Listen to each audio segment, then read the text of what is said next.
So I've always heard that you should start your podcast off with a hook and then dive in. So here's my little bit. And I'm reading this, obviously. I saw this as a little saying on social media, and I wanted to dive more into it.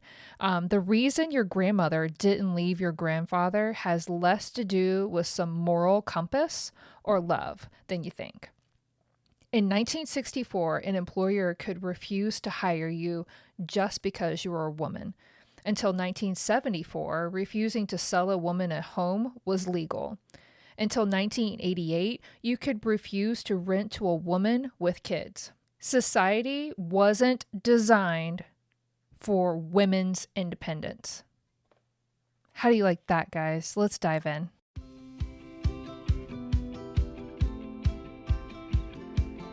Hi, I'm Stefanie Wainwright.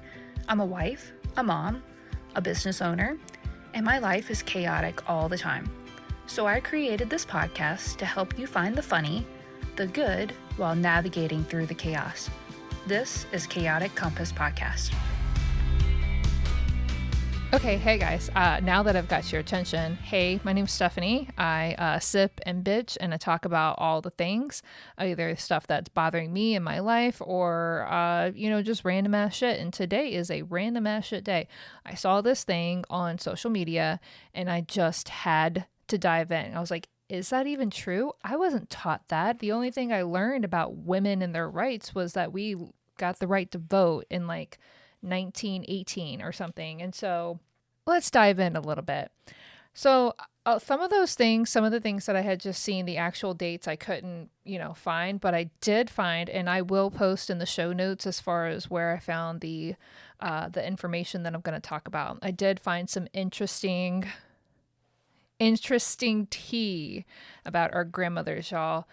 Yo, those were the real OGs. They put up with some shit. They were...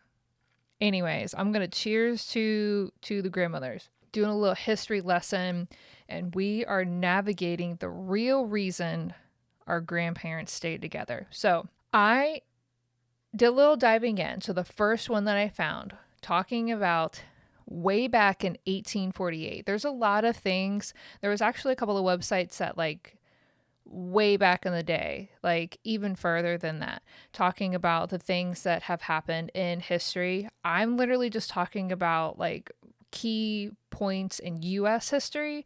So just stick with me and I will, cite my work here. I'm a good student, I promise.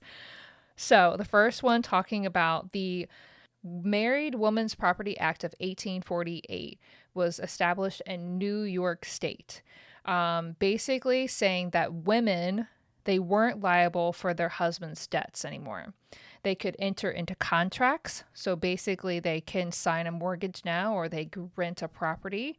They could collect rent or receive inheritance that was theirs. That was if their dad died, they can now receive that. Typically in the past, it would go to the next male heir. So if your dad didn't have any sons and then you didn't have any kids yet, that money could go to your uncle, your dad's brother. Crazy, right? So they could collect inheritance. They can now file this one. I literally am chuckling about. They could file a lawsuit on their behalf now. Be like, yo, somebody did me dirty or assaulted me. Husband, can you take care of this for me? And so now they could file their own lawsuits. This was the end section from this website. It literally said, quote, she became for economic purposes an individual as if she were single. Just for economic purposes, not as if it's oh my gosh, 1848, y'all. Okay. So that was in New York State, and then eventually all the other states by 1900 had adopted their version of it. Number 2, bank accounts. Girlies, doesn't matter who you are or what you did or how much bank you rolling in, you could not have your own bank account until 1974. but banks still refused without the signature of their husbands. So you out there slaying the day in your job, and your money automatically was your husband's. Yeah, crazy days, crazy days. So up until 1974, that's when it became legal for you to have your own bank account. Because up until that point, it was all your husband's. They didn't care. That it didn't matter how much you had or how much you didn't have. It wasn't even the equal wage game at this point. It was literally like they played the game of family wages. I don't remember how long ago that was, but they give a husband a family wage and then women a regular wage because the men were providing for their kids, for their family. That was their excuse. So, and even back then, even if you made that money, it was all still part for your family. It wasn't yours to go shopping with. So, you had to ask your honey boo to spend your own money. So, this is part 2 to the bank accounts. So, in banks, they used to have, and a lot of places, but this was just an instance in banks, they had women's waiting rooms. These rooms were specifically made for the women while they were waiting for their husband to do business at the banks. And they would cater to the women, bring them like teas and waters and whatever, little meals so they can, and then the women would have their moments with the other women and talk about what's going on. And so it was literally a little congregation of women while their men were handling their finances.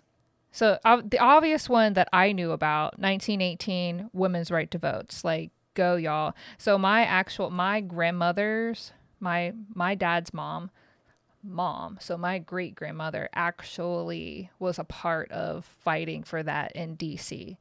So it's really cool. And that's a story from my grandmother, and I don't really know if that's true.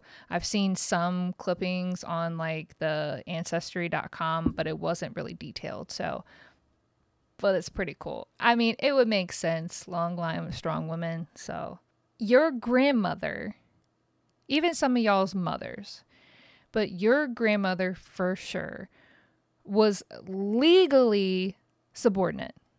That's why she didn't leave, because she legally couldn't. She was basically property. There was this one website that I had found. It was talking about how men would use the piece of paper for marriage as saying, well, now I own you. You're mine. You can't do shit. So I get to do whatever I wanted with you. And in the Christian faith, you were supposed to submit to the man of the house, the head of the house. And so what he says, what he's saying is going. So I don't agree with any of that, but we're going to keep moving on. So property, keeping their own wages, voting, contracts, inheritance, all of these things they literally were less. The country that was built by our founding fathers created it to be where it's not even a race game now. It was literally white dudes were far superior than anything else. It didn't matter what color you were, what sex you were. It was just white dudes were running this thing, and they were, bow down to me kind of shit. A little crazy. And I saw this one like advertising about, I think it was kind of like trying to brainwash women. I don't know the whole, ideology behind it, but it was like, this is what marriage can get you. Pretend we're in 1940 or 1950. This is what marriage can get you. You could be a symbol for society because being married, you're elite. I can't even say these things. You can be financially provided for, as if you can't make any money on your own. companionship. That was the third one in the row. It wasn't like number one, like you get a soulmate, you get somebody to hang out with for the rest of your life. No. Companionship was number 3, you guys. And then it had list for what the ideal wife was. And then at the bottom in very smaller print, it had what the ideal husband was. But here we go. Ideal wives. They do the cooking, the cleaning, the decorating, sewing of the clothes, draperies, and blankets. They procreate, obviously. And they provide the child care and teach the children manners. Can we just let this soak in for a minute? The man, leadership. He's the decision maker. He would be the punisher for the children. He's a provider and a role model. Y'all, with all of this information, looking back now and having the information and knowing where I'm at now in my life, that was the normal. They didn't know any different. There was no, let me go out on my own. And I'm just saying, there was a bunch of girl boss slaves in the 60s and 70s. I'm here for it. They were just built different. They were like, I don't want to be like, my mom was, and so I want to have a different life. And so I appreciate that, and I really do see we've kind of gone back a little bit, but I see the direction that they were trying to achieve, not just for them, but for the future women of America. But it's like I can't blame my grandmother. What I do have a hard time with, the ideology of the perfect couple. The high school sweethearts, you've been together forever, you've been through thick and thin, the picturesque of your grandparents. There wasn't any other option for women. So I have a problem with this putting on a pedestal of the relationship that was based off of almost entrapment, really. I'm not saying that our grandparents, especially our grandfathers were bad or evil or anything. It's just the women didn't have any other options. So to look at those relationships and believe they're far superior is crazy.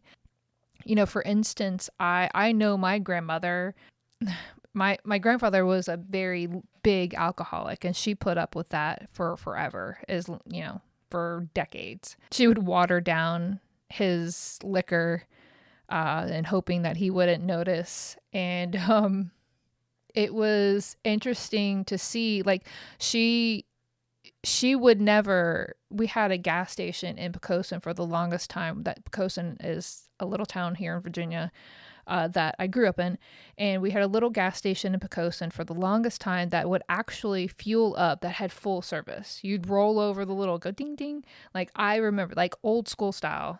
I remember that being a kid. And my grandmother forever didn't know how to pump her own gas. Had no idea about the finances until my grandfather started to decline. So it was a big deal when he passed away, and she was now responsible for the things.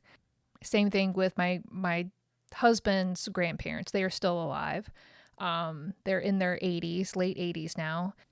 Just God bless them. My husband's grandmother doesn't know anything about the finances. Doesn't know anything. And my husband's grandfather is mentally declining, and my husband's uncle, their son, is responsible for their finances. Not her, but I can't imagine that. For me being me, I've had my own bank account since I was like 15. I can't imagine walking into a bank account and be like, no, you have a vagina, sorry. I can't imagine not being able to get the loan for the car that I have. I can't, without, and I had purchased my last car and this car while I was still technically single. I can't imagine. Ryan and I still keep our finances separate. He pays for, his stuff, and then helps out with groceries. And then I pay for the utilities, and the business pretty much pays for everything else. I can't imagine. And we've always been like that. He would always take care of the mortgage and then his bills, and then I would take care of the utilities and then my bills. I can't imagine not knowing what's coming in and what's going out. I can't imagine that. I lived that for a brief period of time, and that was probably the stupidest thing I've ever done in my life, of full-heartedly trusting somebody to handle all of that for me. And that's just me looking back now. If that's what you do in your family and that's what works for you, I'm not trying to dog you. Okay. That this is just me and preaching my life and talking about shit. Okay. So don't come at me. Don't take this the wrong way. When the only time that I've ever actually witnessed some of the, something pretty sexist to this, subordinate, shit. I mean, there's been a lot of times where in work, but I actually out in the world of, I had cervical cancer back in 2015, and Brian and I were very new to our relationship, but he was with me through the whole thing. As far as I had 2 procedures, and he was there with me the whole time because my doctor knew he was a part of the game. He had actually seen more of my insides before, he knows what my inside of my uterus looks like, which is crazy. Anyways, side note. But I had gone in after the fact because now I'm being told, because I had cervical cancer, now my cervix is, it's in pretty rough shape, even though it's still there, it's still existent. But they had to cut out a big portion of it. I'm cancer free, you guys. That's a blessing. And they're telling me all the risks of, okay, so if you wanted to have more kids, this is going to be a problem. Because it was already a problem with my son. It was, deemed incompetent. And I, delivered him early. My daughter was delivered early. So my body is just not made to house tiny humans. And it's cool. We got 4 kids. It's cool. This time I wasn't thinking about having any more kids. I'm good. If somebody else wants to have any more kids, I'm sure we'll figure it out. Okay. And Ryan was telling me he was done having kids too. I go in and I'm like, hey, what do I need to do to just, at the very least, get my tubes tied, but I don't want the cancer to come back. How do I sign up for a total hysterectomy? Can I just get rid of this? Because it's just been one problem after the other. I've just polycystic ovarian syndrome, PCOS. Why does I say that? Sounds weird for me to say. With PCOS and with fibroids and with there's just so many things that I've had issues with. I just rather would be done with it. And I know it's going to be a road to get to a normal without it, but I was willing to take that chance. But because my doctor at the time knew that I was with somebody, they were like, well, we're going to need to have you come in with him and do a counseling session, and then we can talk about that road. I'm like, we've been together for a few months. How does his say have more say over my own goddamn body? What 1950s world are we living in right now? So I never pursued it anymore. And so it's it shouldn't have to be that big of a deal for me to be like, I'm done having kids. That's my choice. Doesn't matter what Ryan thinks. That's my choice. If he wants to have more kids, and then we decide together, then we'll figure that out down the road. If we want to adopt or we want to have a surrogate, we'll figure that out. But that's not a conversation we've really had because we've got 4 kids and I've been dealing with cancer since day one of our relationship pretty much. And so I don't want to be in this situation anymore. So why should I have to have him, who's a few months into this relationship, but I've been in this body for almost 30 years, have him come in and have this conversation? It was just crazy. It was crazy to me. I don't hold it against Ryan, but at the same time, I was like, fuck you. What the fuck? Why do I have to? It was the same thing. It was something about birth control too. I was like, I'm not getting him to come up here. I can't remember the whole story behind that, but I'd have to go back through and look. Like, there is some stupid shit about birth control, and I was like, why am I not? I can go down to Planned Parenthood and sign up for freaking birth control right now. Why is my OBGYN that I've been with since I was pregnant with my first kid, like that was 7 years prior, telling me what I have to do, what their policy is? Like, your policy needs to change, honestly. Like, get up with the times. It was 2015, y'all. Crazy. Like, if you are a high school sweetheart and you've been with the love of your life since you guys were 16 and you've had plenty of babies and you are loving life and you're living it the best, and obviously there's going to be hard times, but you knew how to persevere and get through it. Good for you. This isn't me coming at you, okay? I promise. This is just me not being okay with when my husband compares some things to that, because he had that relationship. He had we went to high school together and, we've been together since we were like 16 or whatever. And this was my first love. And, this is the only person I've ever been with. And it's going to be hard to separate, but this isn't working for me. But I'm going to stick through because this is what society's telling me to do. I don't want you to stay in a relationship just because you're trying to get to something that is so far-fetched now, it doesn't make sense. Those women were legally subordinate to the males in their lives, you guys. Just listen to that for a second. They literally were legally less. Legally. Not just emotionally or what their household, like by law, less than their male counterparts. They had to marry in order to be able to do anything.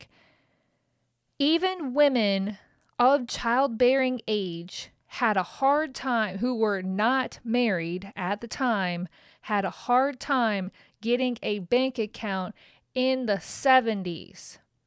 Y'all, that wasn't that long ago. Think about that. That was 40 years, no, wow, what the fuck, math? That was 50 years ago. I'm 30, almost 8, you guys. That was the 80s.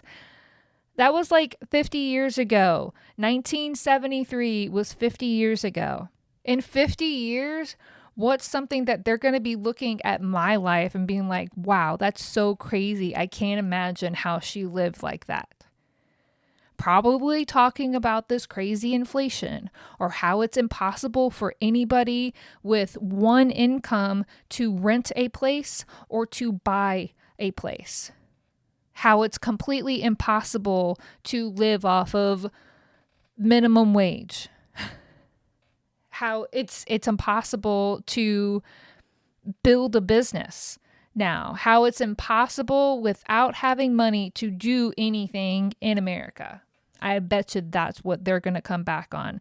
It's like, I hope we can put a pin in this podcast and put it in a time capsule for my daughter to come back in 50 years when she's a grandma and I'm dead and gone, and she can be like, wow, my mom had it really hard. I can't imagine how her grandparents lived.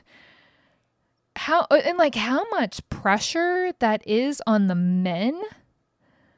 Oh, like, I've got to bring home the bacon and I've got to do all of this and support my family. And how many kids have we popped out? And birth control isn't a thing. And like my mom is the youngest girl of 9 kids.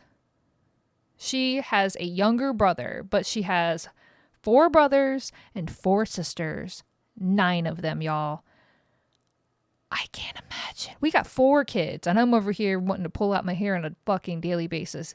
Now, granted, her older brother was like 14 or 15 years older than her, but still, that's crazy.